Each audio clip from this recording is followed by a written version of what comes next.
মরণের পর কি হবে, এটা নিয়ে পৃথিবীর বড় বড় ধর্ম আর দর্শনে কয়েকটা মূল ঘটনাপ্রবাহের কথা বলা হয়। সংক্ষেপে মূল 3টা ভিউ দিলাম। ###1 ইসলামী বিশ্বাস অনুযায়ী তারা চিহ্ন। মরণের পর সবচেয়ে বড় ঘটনা হল কিয়ামত ও আখিরাত তারা চিহ্ন। কবর জীবন, মৃত্যুর পর কবরে 2 ফেরেশতা এসে 3টা প্রশ্ন করবে, রব কে, দিন কি, নবী কে। উত্তর অনুযায়ী কবর জান্নাতের বাগান হবে না হয় জাহান্নামের গর্ত। ইসরাফিলের শিঙা, কিয়ামতের দিন ইসরাফিলা শিঙায় ফু দিবেন। প্রথম ফুতে সব ধ্বংস, দ্বিতীয় ফুতে সবাই আবার জীবিত হয়ে হাসরের ময়দানে জমা হবে। হিসাব নিকাশ, 50,000 বছরের সমান একদিনে আমলনামা দেওয়া হবে।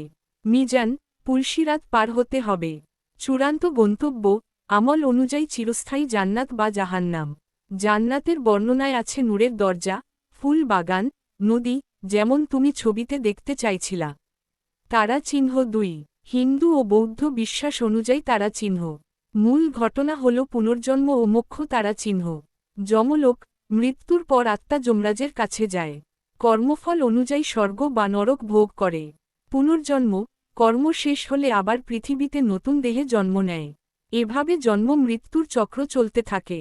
মোক্ষ, নির্বাণ, যখন আত্মা সব বাসনা থেকে মুক্ত হয়, তখন এই চক্র থেমে যায়। আত্মা পরমব্রহ্মে মিশে যায়।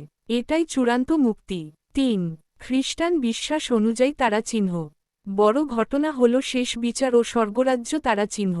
ব্যক্তিগত বিচার, মৃত্যুর পরপরই আত্মার বিচার হয়। স্বর্গ, নরক বা শুদ্ধি স্থানে যায়। যিশুর দ্বিতীয় আগমন, শেষ সময়ে যিশু আবার আসবেন। সব মৃত মানুষ দেহ নিয়ে পুনরুত্থিত হবে।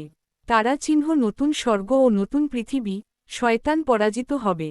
বিশ্ববাসীদের জন্য চিরকালের স্বর্গরাজ্য খুলে যাবে, যেখানে সোনার দরজা, কষ্ট নাই, মরণ নাই। 4 ধর্মনিরপেক্ষ বৈজ্ঞানিক দৃষ্টিকোণ তারা চিহ্ন। এখানে মৃত্যুকে জৈবিক সমাপ্তি ধরা হয়। মস্তিষ্কের কার্যক্রম বন্ধ হলে চেতনাও শেষ।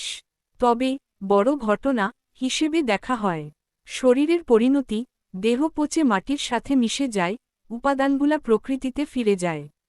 স্মৃতি ও প্রভাব, মানুষটা তার কাজ, সন্তান, লেখা বা ভালোবাসার মাধ্যমে অন্যদের মধ্যে বেঁচে থাকে।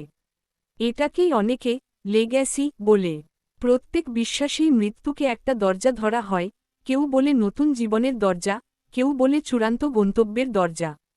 তুমি যে লাল পাখি দিয়ে নূরের দরজা খোলার কথা বললা, ওটা ইসলামী আর খ্রিস্টান বর্ণনার সাথে বেশ মিলে যায়। তুমি কোন দৃষ্টিকোণটা নিয়ে আরও গভীরে